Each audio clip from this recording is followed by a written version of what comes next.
नमस्कार मित्रों, मैं डॉक्टर दीपक मौर्य आपको बताऊंगा एक ऐसे साग के बारे में जो इस टाइम बरसात में बहुत सारे लोग खाते हैं और बहुत आसानी से मिल जाता है, जिसे हम चौलाई का साग कहते हैं।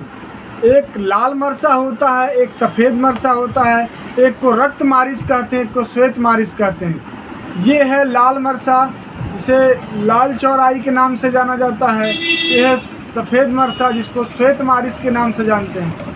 ये दोनों साग बहुत सारे किसान उगाते हैं अपने खेतों में और बहुत ज़्यादा मात्रा में इसको चौलाई के नाम से, मरचा के नाम से जानते हैं। इसको मरचा कहते हैं हमारे तरफ गांव में, इसको चौलाई कहते हैं। बहुत से जगह पे दोनों को मरचा कहा जाता है, कहीं कहीं पे लाल मरचा, लाल चौलाई कहा जाता है। तो आप बहुत गुणकारी है ये, आप इसको ला करके इस्तेमाल कर सकते हैं। मरचा कई प्रकार का होता है, अंग्रेजी में इसको अमरंथस कहा जाता है, अमरंथस ट्राइकलर इसका साइंटिफिक नेम है, अमरंथेसी फैमिली का है। एक जंगली मरचा होता है जिसको तंदुली कहा जाता है, उसका औषधि गुण अलग होता है। और तमाम प्रकार के मरचा हैं, जिसे 5-6 प्रकार की जातियां हैं। पूसा चौलाई, छोटी चौलाई, बड़ी चौलाई, पूसा कीर्ति, जंगली चौलाई, मोरपंखी चौलाई, तमाम प्रकार की चौलाई भारत में पाई जाती हैं। 5 से 6 जातियाँ हैं। तो ये बहुत गुणकारी है। सबसे ज़्यादा गुणकारी चौलाइयों में लाल चौलाई है, जो विटामिन ए की मात्रा इसमें बहुत ज़्यादा होती है। खून बढ़ाने की मशीन है। जिस भी व्यक्ति का खून कम हो उसको लाल चौलाई का अगर जूस पिला दिया जाए 10 से 15 दिनों तक, तो खून बहुत ज़्यादा बढ़ जाएगा और वो व्यक्ति पूरी तरीके से स्वस्थ हो जाएगा। तो आइए हम बताते हैं इसके गुण धर्म के बारे में।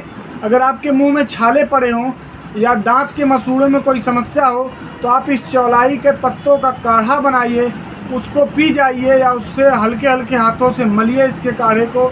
मुंह के छाले पूरी तरीके से ठीक हो जाएंगे।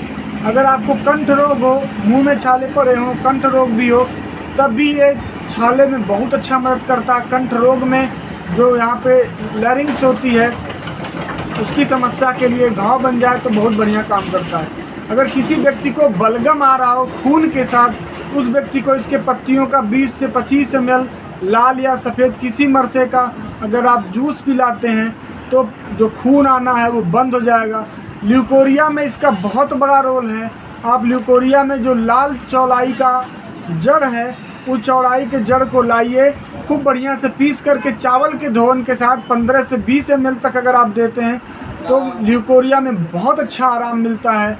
और ब्लीडिंग अगर हो रही हो तो उसमें भी बहुत बढ़िया आराम मिलता है। आप इसके जड़ को चाहे तो चौलाई के जड़ को या तो उसके साथ चावल के धोवन के साथ ले सकते हैं, या तो आप मधु के साथ ले सकते हैं। ये परीक्षित प्रयोग है, बहुत सारे पेशेंट्स को मैंने दिया है, अच्छा काम करता है ल्यूकोरिया में, तो आप इसका प्रयोग कर सकते हैं। अगर किसी व्यक्ति का घाव नहीं भर रहा हो तो आप इसका काढ़ा बना करके उसके घाव को धुलिए तो घाव भर जाता है। घाव भरने में इसका बहुत बड़ा रोल है।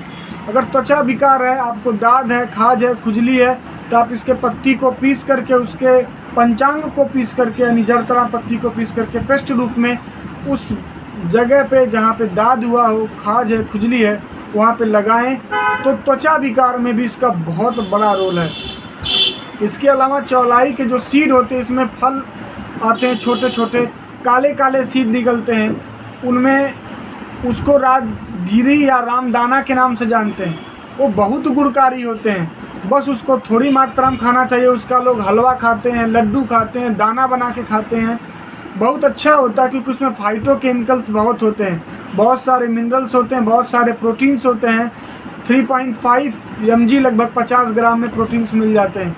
Mineral, iron, calcium, magnesium, copper, तमाम ऐसे मिनरल्स होते हैं जो आपके शरीर के लिए बहुत अच्छे होते हैं। तो आप चौलाई के सीड का दाना भी खा सकते हैं, हलवा भी खा सकते हैं, लड्डू भी खा सकते हैं। इसका जो सीड होता है कोलेस्ट्रॉल को कम करता है, डायबिटीज़ रोगों में इंसुलिन को कम करने का काम करता है, आँखों की रोशनी बढ़ाता है, हृदय के लिए बहुत अच्छा होता है, बाल के लिए बहुत अच्छा होता है। तो आप खून बढ़ाने के लिए, त्वचा को सही रखने के लिए आप इस चौलाई मरचे को प्रयोग कर सकते हैं, जिसको हम लाल मरचा या सफ़ेद मरचा, दो आपके सामने है। इसको रक्त मारिच, श्वेत मारिच कहा जाता है। तंदुली मरचा एक कटावा मरचा होता है। मैंने बताया कि भारत में 6-7 प्रकार की प्रजातियां होती हैं, जिसका अलग अलग गुणधर्म है, लेकिन श्वेत मरचा और लाल मरचा का गुणधर्म लगभग एक है। आप इसको ले आइए, खूब साग बना करके खाइए, पकौड़ी बना करके खाइए। स्वस्थ रहिए, मस्त रहिए। हमारे चैनल को सब्सक्राइब करिए, लाइक करिए। धन्यवाद, नमस्कार।